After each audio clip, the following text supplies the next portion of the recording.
Salam gadyrdan iyilleşler. Dogruluk ýolu gepleşimide hoş geldiňiz. Siziň bilen mukaddes ýazgylardan öwrenmegimize dowam edip, Ýahýanyň Hoş habar kitabynyň 17-nji babyny öwrenip başlarys.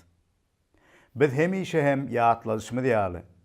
İmanymyzyň esasyna Hudaýyň hakykat sözü durandyr. Ilki bilen Hudaýyň ýazgylaryny öwrenmegimiziň we wagys dinlemegimiziň esasy maksady Hudaýyň kimdigini, onuň häsiýetlerini, biziň üçin niýetlerini öwrenmek we bular esasyna imanymyzda ösüp Reb Hudaýa secde etmek we onu şöhratlandyrmak we onuň şöhraty we maksady üçin ýaşamagymyz üçindir. Ýagny hemme zadyň esasyna Hudaýymyza secde etmek we onu şöhratlandyrmak bolmalydyr. Ine şu hem biziň insanlyk ýaşaýyşymyzyň merkezidir. Bulary bilmek bolsa, bize näme we näme üçin inanýandygymyzy düşünmäge we imanymyzy berkep ösmegimize ýardam eder. Ikinciden biziň imanymyz kimdir biriniň şahsy pikirine ýa-da baştan geçirenlerine bağlı bolman Hudaýyň hakykatyna baglydyr we oňa esaslanýandyr. Hudaýyň hakykatlaryny bolsa biz Hudaýyň ýazgylaryndan öwrenip durmuşymyz üçin gollap alyp bileris. Şonuň üçin wagazlar dinlänimizde ýa-da kimdir biriniň Hudaýyň adyndan geplep bize bir zatlar öwretjek bolanyna biz olaryň ýazgylar esasynda öwredýärmi ýa-da diňe öz pikirleri baştan geçirenleri bilen öwretmäge çalışýandygyna ünüs berip bileris. Adamlar düşünjelerini esaslanan durmuş, çägäniň üstüne gurulan jaý kimindir. Emma Hudaýyň sözleri esasyna we ol sözleri berja edip, boyun bolmaklykda gurulan imanaky durmuş bolsa, daşyň üstüne gurulup, baştan geçirjek kynçylyklarymyza hem, synaglarda hem berk durup biljekdir. Ondan başga da biz Hudaýyň sözlerini ýöne eşidip öwrenmekden, olary durmuşymyza degişli edip, ulanyp berja etmemiz hem gaty wajyp. İsa Mesihiň sözlerini öwrenip, olary berja edip ýaşan adam akyllar adamdyr. Şonuň üçin İsa Mesih şeýle diýipdi: "Hawa Hudaýyň sözüni eşidip, onu berja edýänler has hem bagtlydyr. Şonuň üçin hem bu sözlerimi eşidip, olary berja edýän her bir adam öýüni gaýanyň üstünde guran akylly adama meňdeýär. Ýagyş ýagyp siýilleri geldi. Yerler ösüp ol öýe urdy. Emma öý ýykylmady. Sebäbi ol gaýanyň üstüne gurulupdy. Meniň bu sözlerimi eşidip, olary berja etmedik her bir kişi öýüni çägäniň üstüne guran akmak adam ýalydyr. Ýagyş ýagyp siýiller geldi. Yerler ösüp ol öýe urdy. Öý ýykylyp bütünlei wes-weýran boldy. Eger durmuşymyza dürli kynçylyklardan geçip, imanymyzda berk durup bilmemiz üçin we Hudaýyň şöhraty üçin miweli durmuşda ýaşamamyz üçin Reb İsa Mesihiň sözlerini eşidip, olary berja etmemiz gerekdir. Bu durmuşda bize ýardam berjek Rebbimiz İsa Mesihdir we onuň bize berjek güýjüdir. Ol biziň üçin alad edýär we hatda biziň üçin dilek doga hem edenler. Siz doga dilegiň güýjüne we täsirini inanýarsyňyzmy? Doga dilekler köplenç pat almak ýa-da gowy ýa-da erwet niýetlere beslenen patalary başgalara bermek bilen edilýär. Köp ýagdaýlarda adamlar özleri üçin dilek doga edilmek üçin bir aýratyn, işanlyr molla adamlaryň ýanyna barýarlar. Ýa-da belli mukaddes hasaplanan adamlaryň ýa-da peýgamberleriň gömülen öwliýalaryna baryp, şol ýerde edilen doga dileklerde gudrat bardyr diýip pikir edýärler. Hatta adamlar bu üçin giden emlägini harçlap uzak ýollar hem söküp başka yurtlara hem gidýärler ve her hili zatlardan, öwliýalardan haray gözleýärler. Yönövelin, ol edilen doğa dileglerde hem, ya da ol ayratin dip hasaplanan yerlerde hem, bir gudrot, bereketlenme, ya da Hudaýyň ýalkanyşy ýokdur. Çünkü ol dogalar, ya da ol yerler bizim üçin Hudaýa bolan gapyny açanok. Ol yerler ya da ol edilen dogalar bizim günälerimizi bizden aýranok. Hudaýyň bereketlerini bizim üstümize getirip bilenok. Bizim üçin günälerimizin muzuny töläp, bizi halas edip, bize Hudaýyň ähli bereketlerini gapy açjak Hudaýyň özünün göklerden bizim üçin dünýä iýberen halasgärimiz İsa Mesih'tir. Şol gökten gelen gudratly Rabbimiz İsa Mesih'in adamzat üçin eden işleri ve onun bizim üçin eden dogasy has wajibydyr. Şonuň üçin gelin bu wagt biz siziň bilen Yahya 17-nji babdan İsa Mesih'in eden aýratyn doga dilegini öwrenip başlalyň. Mukaddes ýazgylarda iman gahrmanlary bolan Abraýamyň, Musanyň, Dawudyň ýa-da Süleyman peýgamberiň eden dogalary hem ýazylanlar. Emma İsa Mesih Rabbimiziň eden dogasy bu dogalaryň içinde iň wajyp bolan çuňur manyly, merhemetten we söýgüden dolu bolan Hudaýyň maksadynyň esasyny bize aýan eden doga dilegdir. Bu ýerde İsa Mesih şägirdlerine eden gürrüňlerini tamamlap, özü üçin we şägirdler üçin we hatta bizim üçin dileg etmäge başlandygyny görýäris. 17-nji bab bütünlei bu dogany bize aýdyp berýär. Adam aslyna kalbyna bar zady diline sözläp çykarýar. Muňa meňzeşlikde doga edýän adamyň dogasynaky sözler arkaly kalbyna nämeleriň bardygyny görse bolýar. Rabbimiz İsa Mesih bu eden dogasyny özünün kalbynaky çuňur pikirlerini şägirdlerine bildiripdi. İsa Mesih'in daşyndan şägirdlerine eşittirip doga etmeýiniň maksady hem olaryň İsa Mesih'in olar üçin bolan aladasyny we gelecekde hem Hudaýyň baky baş ruhanysy kimin Hudaýyň sagyna oturup iman edýänler üçin etjek töwellasyny biraz görüp bilmekleri ve bu ajaýyp dogany bize hem belli etmekleri üçin. Dünýäniň halasgäri, Hudaýyň gudratly sözi, nur bolan İsa Mesih'in dogasyny eşitmek nähili aýratyn bir ýagdaýdyr. Muny biz Rabbimiz İsa Mesih'in Hudaýyň adamzady halas etmek maksadyna berk ynamly bolmagyny we şägirdler arkaly müňýürliklaryň dowamyna hem imana geljek her bir iman üçin bolan çuňur aladasyny, söýgüsini görýäris. Gadyrdan imannaky doganlarym, oýlanyp görüň. Rab İsa Mesih bu dogasyny hatta seni we meni hem öňünden görüp bizim üçin hem doga edipdi. İsa Mesih'in bu eden dogasy 3 aýratyn bölüme bölünse hem ýalňyş bolmaz. İlki bilen İsa Mesih özü üçin dileg etdi. İkinciden ol öz ýanynaky bu dileglerini eşidip duran resullarydyr we beýleki şägirdler üçin dileg etdi. Üçüncüden İsa Mesih bu resullaryň we şägirdleriň şaýatlykları arkaly iman etjek dünýäniň her bir ýerindäki imanlar üçin eden doga dilegidi.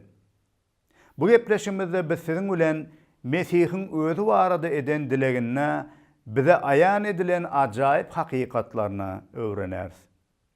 Hatta İsa Mesih bular arkaly hem bize özünün häsiýetlerini we kimdigini görkezýär. İsa Mesih'in özü baradaky dogasyna ol şeýle diýär. Bu zatlary aýdandan soň İsa gözlerini göge dikip şeýle diýdi. Ey atam, pursat geldi oğluňy şöhratlandyr. Oğluň hem seni şöhratlandyrsyn. Sen ogla ähli insanlaryň üstünden ygtyýar berdin. Goý ogul hem senin oňa tawşyran ähli insanlaryňa baky ýaşaýyş bersin. Baky ýaşaýyş bolsa seni, ýagny ýeketäk hak Hudaýy we senin iyi beren İsa Mesihini tanamakdyr. Özüme tawşyran işini berja etmek bilen men seni yer ýüzüne şöhratlandyrdym. İsa Mesih özü üçin eden dilegine hem özünün şahsy bähbidini gözlemeýe, tersine Hudaýyň şöhratyny gözleýe. Şu taýda üns bermeli söz pursat geldi. Ýa-da başgaça aýdylanna yerine yetmeli zatlaryň sagady gelip ýetdi. İsa Mesih pursat geldi diýmegine özünün adamzadyň günäsi üçin tutulup haçta öldürülmeli wagtynyň we sonra ölümden gudrat bilen direlip göklere gudratyna göterilip Hudaýyň sagyna barmaly pursadynyň gelendigini aýdýar. Mesih ölümine Hudaýa inanlar bolsa, Hudaý ona güýç kuwat berse we gudraty bilen İsa Mesih ölümden direlse we göklere göterilse, şonna İsa Mesihiň şöhratly, gudratly gökten gelen Rebdegi dolu aýan boljakdy. We munna ol şöhratlanyp biljekdi. Eger İsa Mesih öldürilip we gawrda dirilmän galan bolsa, onda onuň ýönökey, başga insanlardan tapawydynyň ýokdugy bolardy. Emma Hudaýyň gudraty bilen İsa'nın ölümden dirilmegi we göklere diri şöhratlanyp gitmegi Hudaýyň İsa Mesihi şöhratlandyrýanlygydyr. İsa Mesihiň şöhratlanmagyna Hudaýyň şöhraty bardyr. İsa Mesih'te eden işlerini görüp Hudaýyň ajaýyp gudratyny, merhemetini, rehim şepagatyny we İsa Mesih'e iman edenleriň imanları arkaly Hudaýy şöhratlandyryşyny görüp bilýäris. Netijede İsa Mesih ähli zatda hak Hudaýy şöhratlandyrdy. İsa Mesihiň ölümü, ölümden dirilişi arkaly bolsa, bütün ähli insanlaryň üstünden höküm etmek ygtyýary hem ona berildi. Sen ogla ähli insanlaryň üstünden ygtyýar berdin. Goý ogul hem senin ona tawşyran ähli insanlaryňa baky ýaşaýyş bersin. Ähli ygtyýar İsa Mesihe degişlidir. Ol padşalaryň padşasy, Rebleriň Rebbidir. Bizim üstümizde olan her bir adamyň jogap bermeli ygtyýarlygy İsa Mesihe degişlidir. Hatta bu dünýäde dürli ýurtlaryň, dürli halklaryň üstünden, dürli ýerde ygtyýary bolan häkimler, prezidentler, padşalar bolsa da, hatta olaryň hem jany üçin we baky ykbal üçin ygtyýary bolan İsa Mesihdir. Yerdäki ygtyýarlyklary bolanlaryň bary wagtlaýanlar. İsa Mesih bolsa, baky bolanyň özüdir. Bakiyetin, cennetin ve dowzagyň açary İsa Mesihiň elindedir. İsa Mesihe halaskar we Reb hökmüne iman edenlere baky ýaşaýyş beriler. İman etmän, ret edýänler bolsa, baky dowzak oduna günäleri üçin höküm ediler.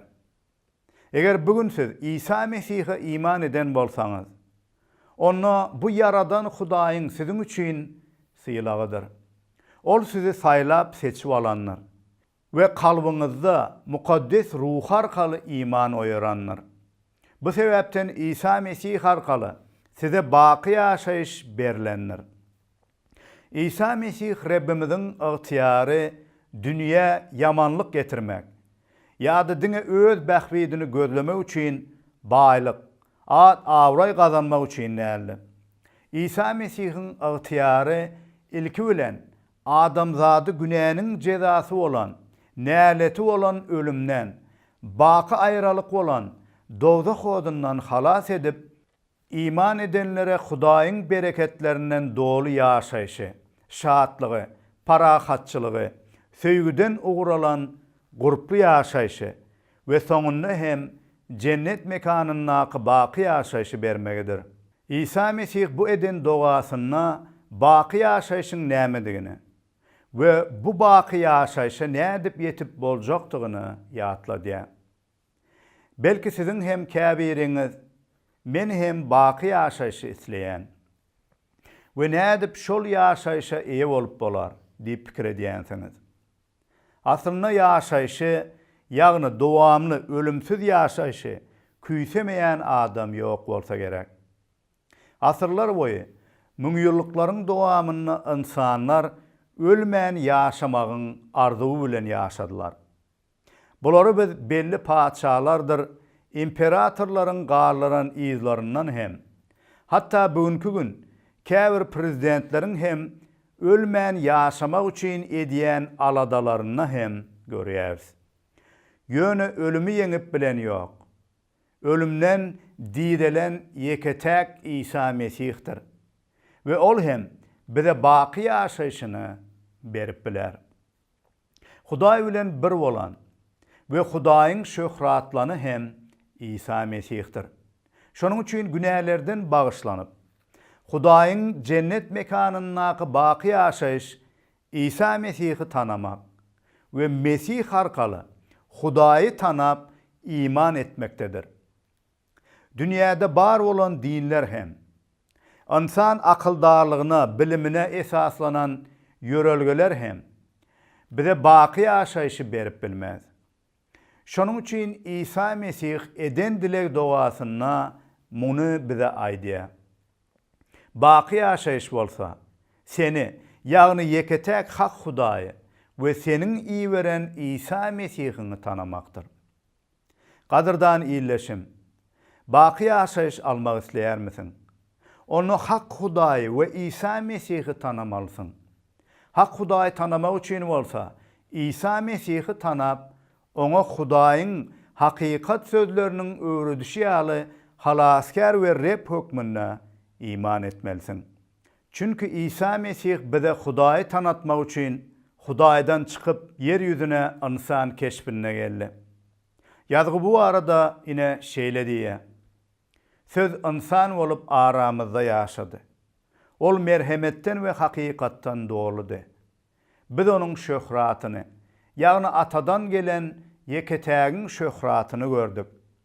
Biziň hemmämiz onuň çäksiz merhemeti arkaly ýalkanyş üstüne ýalkanyş aldyk. Çünkü mukaddes kanun Musa arkaly berildi. Merhemet we hakykat bolsa, İsa Mesih arkaly peýda boldy. Hudaýy hiç kim asla görenmäler. Bize onu atasynyň gujagyndaky, özü de Hudaý bolan yeketek oglu tanatdy. Sen merhemeti, hakykaty, ýaşaýşy, dynçlygy, söýgüni nireden gözleýärsiň? Näme we kim arkaly bularyň baryny gazanmak isleýärsiň? Hudaýy tanajak bolsaň, onu İsa Mesihi tanap iman getir. İsa Mesihi tanajak bolsaň, onu yalan dinlerdäki düşünjelere ermede, Hudaýyň ýazgylaryna beýan edilen hakykatlara, ýagny İsa Mesihi gözleri bilen görüp, kulaklary bilen eşiden Mesihiň resullarynyň İncilde beýan eden şaýatlyklaryny öwrenip iman getir. İsa Mesihiň özü barada eden dogasynyň sözlerine biz Mesihiň bakiýetde hem bar bolan Hudaý bilen bir bolanyň özüdigini görýäris. Misal üçin İsa Mesih ine şeýle diýipdi: "Özüme tawşyran işini berja etmek bilen men seni yer ýüzüne şöhratlandyrdım. Ey atam, dünýä yaradylmazdan öňem meniň seniň huzuruňa şöhratym bardy. Inni şol şöhrat bilen meni ýene-de öz huzuruňa şöhratlandyr." İsa Mesihiň bu aýdan sözlerine hem onuň baqy şöhrata eýe bolan yaradan Hudaý bilen bir bolan Rebdigini görse bolýar. İsa Mesih ýöne bir ýerde ýaşan insan ýa-da peýgamber däldir. Ol ozal başta hem, heniz dünýä yaradylmazdan öň hem, baqiyette hem Hudaý bilen bir bolanyň özüdir. Ol sonra adamzada yaradan Hudaýy tanatmak üçin we adamzady Hudaý bilen yaraşdyrmak üçin halaskar hökmüne yer ýüzüne insan keşfine gelipdi. İsa Mesih'ten başga Hudaýyň talap eden kämil işini, mukaddesligini dolu berja edip Hudaýy şöhratlandıran hiç kim ýokdur. Sebäbi İsa Mesih göklerde olan Hudaýyň özüdir. Şonuň üçin bu sebäpden İsa Mesih hemişe hem Hudaýyň ýanyndadır we onuň huzuruna şöhratyny paýlaşýardy. Allah'a barlyk bolmadyk biri Hudaýyň huzuruna bolup Hudaýyň şöhratyny paýlaşyp bilmez. İsa Mesih yer ýüzüne gelenne şol özüne hemişe hem baqiyette bar olan şöhratyny göklerde goýup yer ýüzüne ýönekey bir insan keşfine gelipdi. Yer ýüzünde ýaşanna onuň adamlary özüne çekici, hiç bir şan şöhraty, gözelligi, aýratynlygy ýokdy.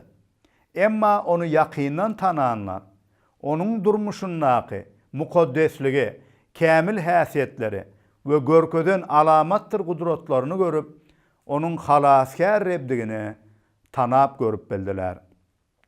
İşaya peýgamber bu arada ine şeýle diýipdi. Ol Rebbin öňünde näzik maýsadek, gury ýerdäki kökde össi. Biziň oňa serederimiz ýaly, onda ne şekil, ne sirat bardy. Arzuwlarymyz ýaly keşp ýokdy. Ol äskerilmedi. İnsanlar onu ret etdi. Ol derdi, hastalygy bilýän adamny. Adamlar ondan yüzlerini öwürdiler. Ol äskerilmedi. Ol biziň hastalygymyzy öz üstüne yükledi. Biziň dertlerimizi çekdi.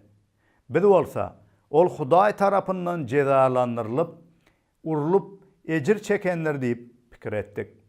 Emma ol biziň ýazyklarymyz üçin yaralandy. Biziň etmişlerimiz üçin eziýet çekdi. Rahatlygymyz üçin ceza onuň başyna geldi.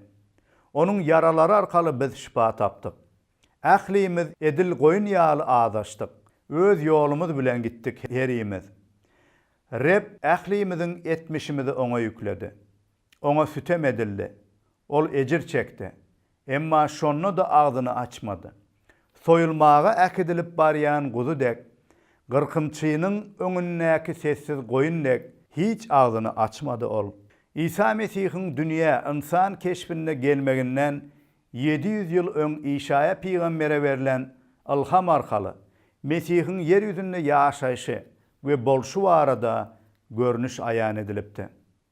Bu aýdylan sözlerde iman etmedik adam bir durmuşuna edilen zorluk görüp hiç bir şan şöhrata eýe bolup bilmedik. Dünýä ölçegi bilen hiç bir zady gazanyp bilmedik birini görýär. Emma iman gözleri açyk bolan adamlar bolsa, bularda halaskar Rebbin biziň günälerimiz üçin beren gymmatly tölegini görýär. İsa Mesihiň ýerdäki insanlygyny, pes göwünligini, hatta onuň çeken eziýetlerdir jebirlerini okap eşiden adamlar bugünler hem İsa Mesih'i hiç kim ýaly hasapdaýarlar. Onuň halaskar Rebdigini ret edýärler. Bularyň ruhu gözleri kördür. Muny görmek üçin iman gözlerimiz açyk bolmaly. Ýagny Rebbin bize hakikatyny aýan etmegini sorap, öz düşünjelerimizi, akyldarlygymyzy bir gyrada goýmaly. Şonda Mesihiň insan bolup ýaşaýşyna hem onuň şöhratyny, ajaýyplygyny, aýratynlygyny görüp bilýäris.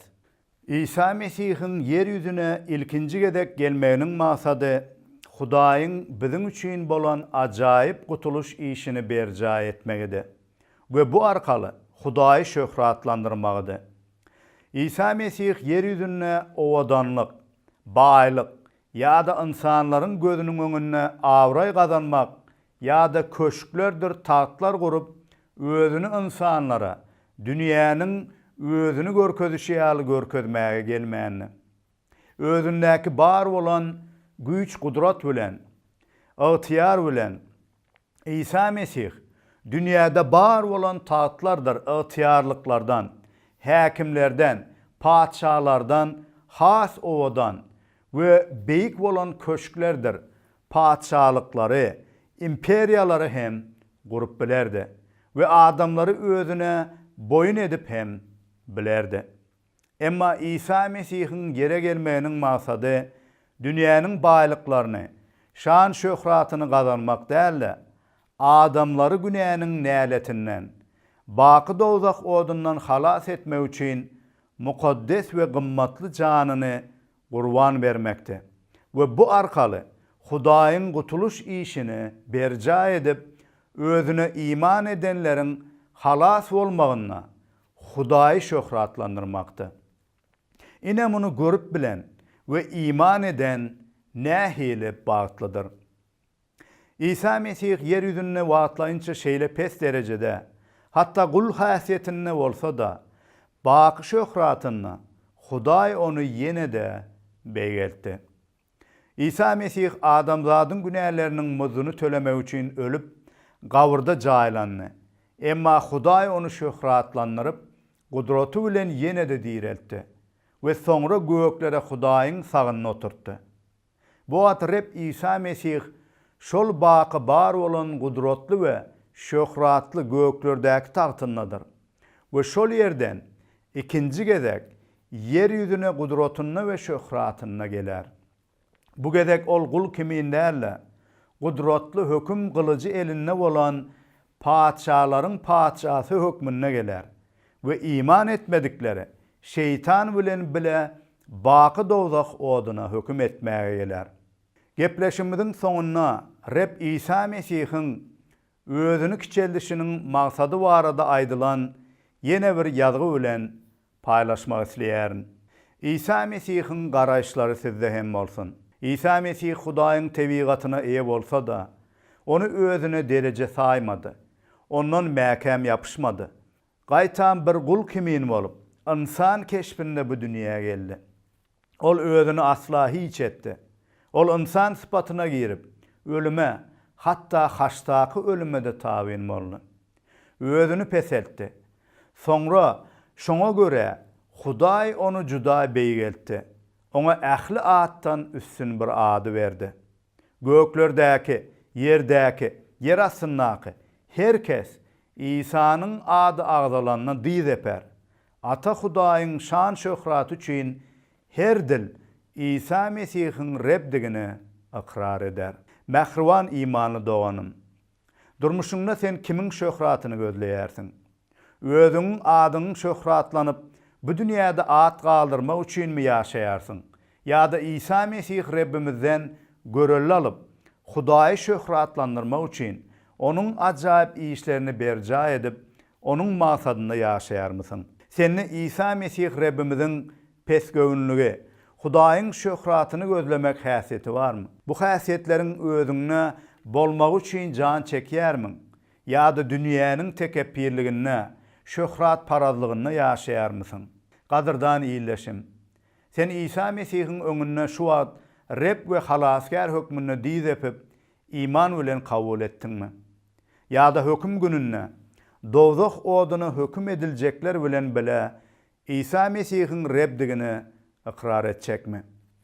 Bugün sen öz düşünjeleriňe ýa-da dininiň öwredýän yalan taglimatlaryna erip İsa Mesih'in Rebdigini ret edip bilersin. Emma İsa Mesih şöhratyny we gudratyny höküm etmäge gelende bolsa, isleseň hem, islemeseň hem onuň Rebdigini ikrar edersin. Ýöne onna seniň üçin giç bolar. Bu sebäpden giç bolmanka iman et we Hudaýyň merhemetine esaslanan Mesih'däki ajaýyp gutuluşuna eýe bol. Bu wagt bolsa biziň üçin özüni hiç edip, şöhratyny göklerde goýup, yer ýüzüne gelen halaskär Rabbimize şükürler bolsun. Amin.